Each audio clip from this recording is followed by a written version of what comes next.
জাহান্নামের ভিতরে কিছু সংখ্যক মহিলা উলঙ্গ, ফেরেশতারা কিছু ফেরেশতা উলঙ্গ, যে ফেরেশতাগুলো উলঙ্গ হয়ে আছে এই ফেরেশতাগুলো আগুনের তৈরি, আর ওই ফেরেশতাগুলো আগুনের কিছু কম্বল নিয়ে তারা সেখানে ওই মহিলার দিকে যাচ্ছে। মহিলাটা বলছে এদিকে এসো না, এদিকে এসো না।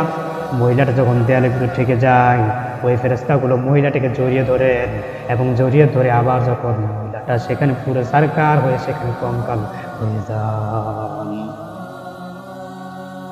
নবীজি বললেন জিবরাইল,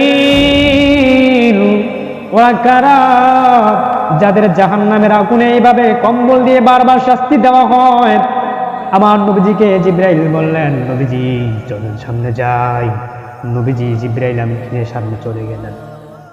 সামনে যাওয়ার পরে একজন মানুষকে দেখতে পেলেন, রক্তের নদীর ভিতরে হাবুডুবু খাচ্ছে।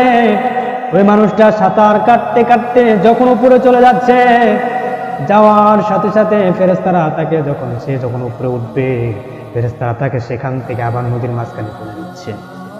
আমার নবীজি বললেন, জিবরাইল এই লোকটিকে যাকে বারবার এইবার সাগরের ভিতরে ফেলে দিয়েছে, রক্তের সাগরের ভিতরে লোকটাকে।